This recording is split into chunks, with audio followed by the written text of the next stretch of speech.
Hello students, ये class 11 के लिए है। ऐसे लिखते समय टाइम ज़्यादा लगती है, इसलिए पहले इसको लिख लेते हैं कि यूनिट्स एंड मेजरमेंट, इकाई और मापन, ये क्लास 11 के लिए सबसे पहला चैप्टर है। उस पहले चैप्टर में 2 टॉपिक हमने पहले पढ़ा चुका था।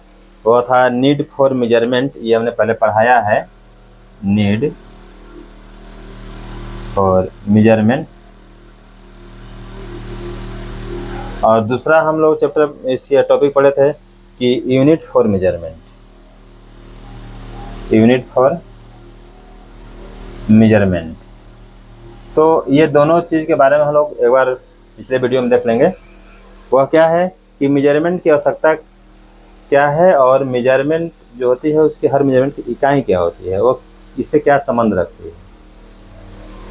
आज हम लोग पढ़ेंगे कि यूनिट ऑफ, जैसे मास हो गया, लेंथ हो गया, टाइम हो गया। तो उसमें हम आज एक टॉपिक 3 के अंदर में ये पढ़ाने जा रहे हैं कि जो ये मास होता है, लेंथ होता है, टाइम होता है, करंट वगैरह जितने भी फिजिकल क्वांटिटी है, वह जनरली रूप से फर्स्ट बार कैसे मापा गया होगा और कैसे हम लोग इसको पहली बार किसी वस्तु के साथ, किसी ऑब्जेक्ट के साथ यूज किए होंगे। आखिर किसने बनाया है, कब बनाया है, कैसे बनाया है, ये सारा चीज़ हम लोग इसके बारे में पढ़ेंगे तभी जानेंगे। ये क्या है कि यूनिट ऑफ मास जो है, अब यहाँ दिखा रहा है कि मास की इकाई क्या होनी चाहिए। द्रव्यमान की इकाई से हिंदी हुई, तो यहाँ लिखा गया है इसे मास। आखिर मास क्या चीज़ होता है? तो यह जो है quantity of matter content in the body, किसी वस्तु के अंदर जितनी निहित जो है पदार्थ की मात्रा होती है, यानी कि वस्तु में सम्मिलित पदार्थ की मात्रा, मतलब वस्तु में जितना भी पदार्थ है उस पदार्थ की जो मात्रा होती है उसी का नाम है मास। तो ये साबित कर रहा है कि वस्तु को हम चाहे ऊपर ले जाएं, नीचे ले जाएं, पानी के अंदर ले जाएं, आसमान ले जाएं, अंतरिक्ष में ले जाएं, जहाँ भी ले जाएं, ये जो पदार्थ की मात्रा है, यानी कि जो इसके अंदर में जो मैटर है, क्वांटिटी ऑफ मैटर, वह नहीं बदलने वाली है।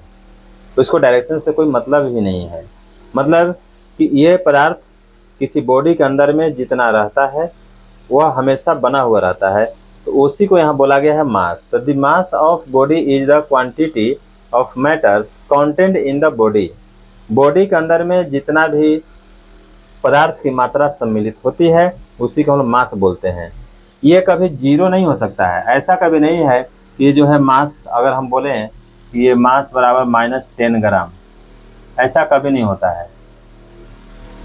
ठीक है, मास कभी जीरो नहीं होगी। यहाँ पर माइनस की बात बोलते हैं, जीरो भी नहीं होने वाली है। ठीक है, ये मास कभी भी जीरो नहीं हो सकती है। यूनिट ऑफ मास हम जानते हैं, ऐसे हम लोग पढ़े हैं किलोग्राम, जिसको हम लोग जनरली केजी भी कहते हैं। ये पूरे विश्व के अंदर ये जो है किलोग्राम जो है ये मापने का एक इकाई है मास के लिए। अब आगे चलते हैं कि अब ये किलोग्राम है क्या चीज़। आखिर किलोग्राम पहला बार तो किसी न किसी को तो बनाना ही पड़ा होगा।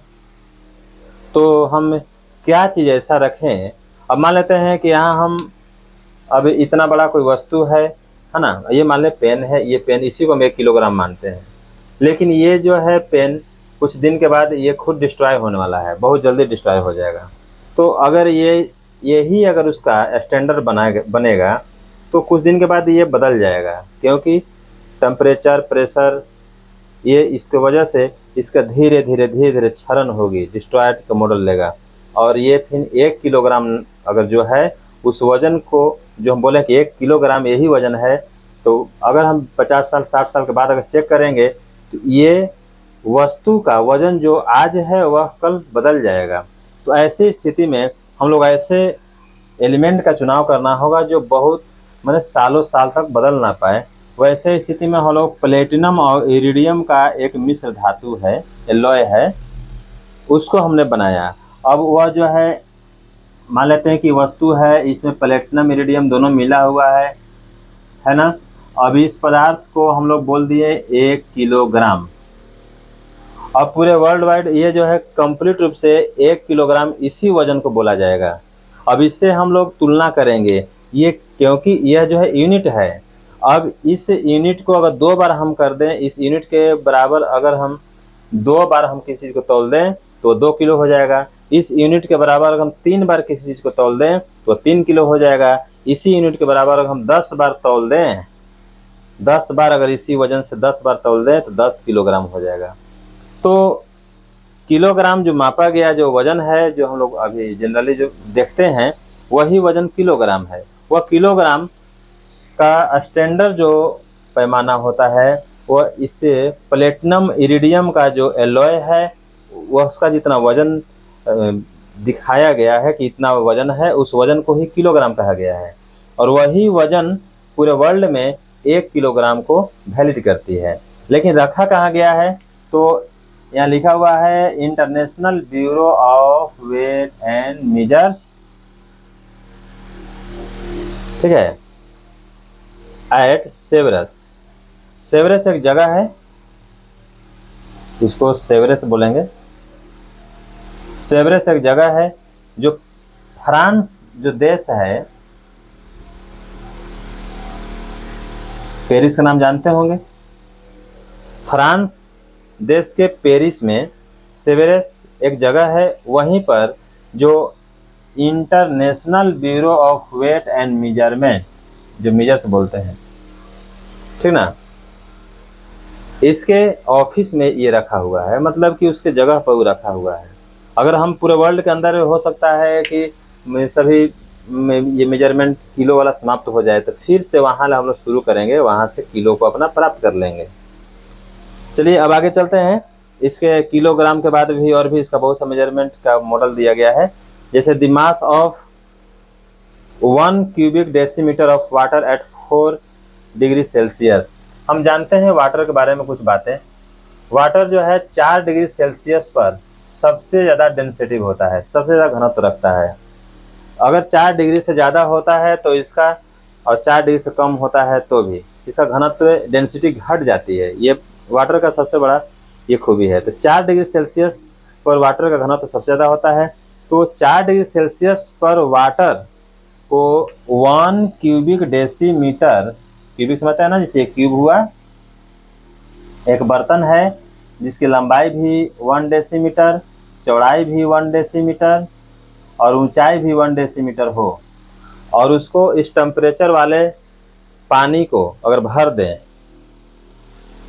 तो भरने के बाद जितना पानी का वजन बताएगा हम लोग उसी को 1 किलोग्राम कहेंगे। चलिए आसान हो गया, पानी कहीं भी मिल जाती है, ठीक है। अब उसका हम स्टैंडर्ड पैमाना लेना है तो ये डेसीमीटर के नाप करके एक बर्तन में अब पानी ले लेंगे, वो 1 किलो बताएगा, ठीक है।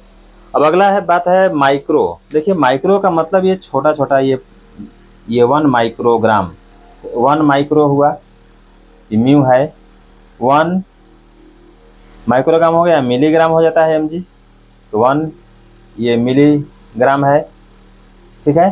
तो 1, अब इस तरीक़ा से 1 ग्राम है, यहाँ भी 1। इसका मतलब 1 क्या है, 1 से हम लोग ये साबित करना चाहते हैं कि जब हम 1 जानेंगे उसके बाद हम उसका मल्टीपल को हम लोग प्राप्त कर पाएंगे। तो माइक्रोग्राम का अर्थ होता है, माइक्रो मतलब 10⁻⁻⁶, ये इसका मैथमेटिकल यूनिट, इतना वैल्यू होता है। तो 1 ग्राम का मतलब होता है, जैसे 1 ग्राम का मतलब 1/1000 किलोग्राम हुआ, है ना। 3 गो जीरो है तो 3 गो ऊपर जाएगा तो माइनस हो जाएगा, तो 10⁻³ किलोग्राम हो जाती है। तो अब बात करते हैं 1 माइक्रोग्राम में कितना होगा। तो 1 माइक्रो का मतलब 10⁻⁶, तो यहाँ हो गया 10⁻³ किलोग्राम। तो यहाँ गुना करेंगे,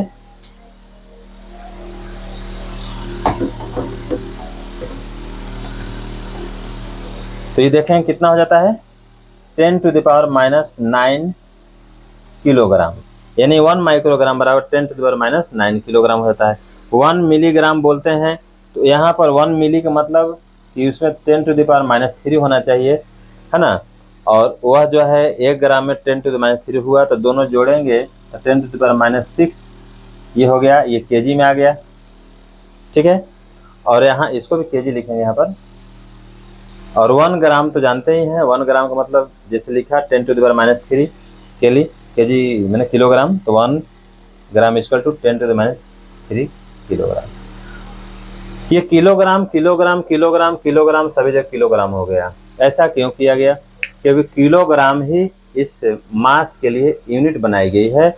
वह किलोग्राम दो तरीका से डिफाइंड किया गया है। पहले तरीका तो हम लोग international bureau of weight and measures जो ऑफिस है, जो फ्रांस देश के अंदर में पेरिस के नज़दीक सेवेर जगह है, वहाँ पर वो रखा हुआ है। एक रड है, वह प्लेटिनम इरिडियम का है, वह बहुत अच्छा सुरक्षित रखा हुआ है ना। पूरे वर्ल्ड के लिए वह लीडिंग का काम करता है, लीडिंग है मतलब लीडर है वह, जो वह स्टैंडर्ड वेट हुआ है इसके लिए। तो ये जो है जितना वजन बताएगा उतना ही वजन के बराबर पूरे वर्ल्ड में 1 किलो कहलाएगा। और उसके बाद दूसरा उपाय है कि हम लोग अगर 4 डिग्री सेल्सियस पर अगर हम पानी को 1 डेसीमीटर लंबा, 1 डेसीमीटर चौड़ा, 1 डेसीमीटर ऊंचा एक बर्तन में हम पानी को रखें, जिस पानी का टेम्परेचर 4 डिग्री है, तो उसको हम जो वजन ऐसे हाथ उठा कर तौलेंगे तो उसका जो मास रहेगा, जो उसका वजन दिख रहा है इतना भार है, इतना उसका वजन दिख रहा है अंदर से, तो वो सारा चीज़ उसको 1 किलोग्राम का नेतृत्व करेगा। अब उसी तरीक़ा से जब किलोग्राम हो गया तो माइक्रो, मिली और ग्राम, ये 3 तरह के बातें फिजिक्स में चलेंगी। और ये जो है माइक्रोग्राम में बोलेंगे तो 10⁻⁹ किलोग्राम।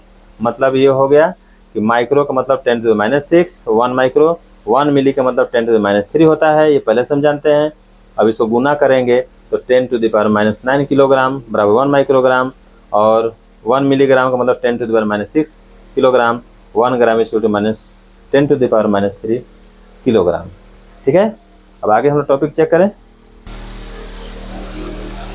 तो ये आपका, ये हम अभी लिखना भूल गए थे, ये फिजिक्स चैप्टर का पहला, फिजिक्स जो सब्जेक्ट है उसका पहला चैप्टर है। ठीक है ना। अब आगे हम लोग बढ़ेंगे, इसके लिए जो टाइम के लिए होता है,